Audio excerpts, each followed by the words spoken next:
ভাঁজ করে রাখা এই তোয়ালে দেখে মনে হতে পারে কোনো ৫ তারকা হোটেলে ব্যবহারের জন্য সাজিয়ে রাখা হয়েছে, কিন্তু বাস্তবতা হলো তোয়ালের ভেতরে বিশেষ কায়দায় লুকিয়ে রাখা আছে আনুমানিক বাজার মূল্যে ৫০ কোটি টাকার মাদক। কুরিয়ার সার্ভিসের মাধ্যমে বিদেশে পাচার হতে যাওয়া এই মাদক জব্দ করেছে মাদক দ্রব্য নিয়ন্ত্রণ অধিদপ্তর। আজকে আমরা এখানে উপস্থিত হয়েছি একটি বিষয়ে আপনাদের জানানো। সংস্থাটি জানায়, ভারত থেকে আসা ৬.৫ কেজি কিটামিন নামের এই মাদক ফেডেক্স নামের আন্তর্জাতিক একটি কুরিয়ার সার্ভিসের মাধ্যমে ইতালি পাঠাতে চেয়েছিল একটি চক্র। গোয়েন্দা তথ্যের ভিত্তিতে গাজীপুরের একটি গোডাউন থেকে এই মাদক জব্দ করা হয়। রবিবার দুপুরে মাদকদ্রব্য নিয়ন্ত্রণ অধিদপ্তরের মহাপরিচালক সংবাদ সম্মেলনে বলেন, কুরিয়ার সার্ভিসের মাধ্যমে ইতালিতে এই মাদক পাচারকালে দুজনকে ফরিদপুর থেকে গ্রেপ্তার করা হয়েছে। এটা যখন প্রক্রিয়াজাত করা হয় তখন সেই কিটামিনকে পাউডারটিকে তরলের সঙ্গে মেশানো হয়, এই তরলের ভেতরে টাওয়েলকে ভেজানো হয়, সেটা শুকানো হয় এবং তাকে ভাঁজ করে এই যে প্রসেস অবস্থায় নিয়ে আসা হয়েছিল।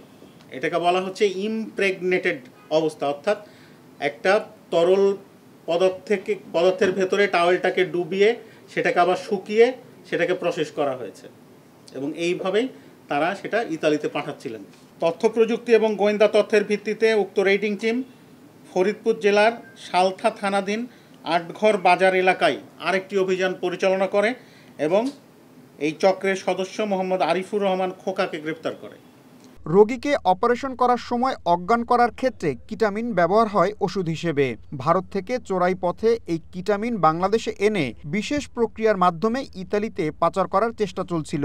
এই মাদক ব্যবহারে কিডনি নষ্ট হয়ে মৃত্যু ঝুঁকি তৈরি করে। কিটামিন মূলত একটি ডিসোসিয়েটিভ অ্যানেস্থেটিক ওষুধ, যা অতীতে চিকিৎসার সময়ে ব্যথানাশক হিসেবে ব্যবহার করা হতো অপারেশনের আগে অজ্ঞান করার জন্য, কিন্তু বর্তমানে এটি ব্যাপক হারে মাদক হিসাবে অপব্যবহার করা হচ্ছে, বিশেষ করে পার্টি ড্রাগ হিসেবে। কিটামিন একটি অত্যন্ত ক্ষতিকর মাদক, যা স্বল্প মেয়াদে বিভ্রান্তি, হ্যালুসিনেশন এবং শারীরিক জটিলতা সৃষ্টি করে। দীর্ঘমেয়াদে এটি কিডনি এবং মূত্রথলির গুরুতর ক্ষতি, মানসিক সমস্যার সৃষ্টি করে এবং আসক্তির দিকে মানুষকে ঠেলে দেয়। নিয়মিত সেবনে সহনশীলতা তৈরি হয়ে যায় এবং ক্রমাগত ডোজ বাড়তে থাকে, যা জীবনের জন্য ভয়াবহ ঝুঁকি তৈরি করে। এর আগেও ২ থেকে ৩ বার তারা এই মাদকের চালান পাঠিয়েছে বলে প্রাথমিক জিজ্ঞাসাবাদে জানিয়েছে গ্রেপ্তার হওয়া পাচারকারীরা।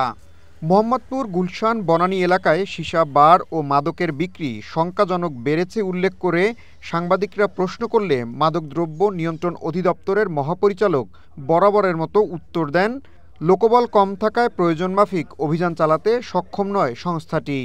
আমাদের এই অপারেশনাল এবং গোয়েন্দা কার্যক্রমে ১৬২২ জন লোক কাজ করে গোটা দেশে। এই স্বল্প সংখ্যক জনবল নিয়ে আমাদের কাজ করতে হয়। বাংলাদেশে অন্যান্য যে সকল আইন শৃঙ্খলা রক্ষাকারী বাহিনী রয়েছেন তারাও সকলে সমবেতভাবে কাজ করছে, তাদের তুলনায় আমাদের লোকবল নিতান্তই কম।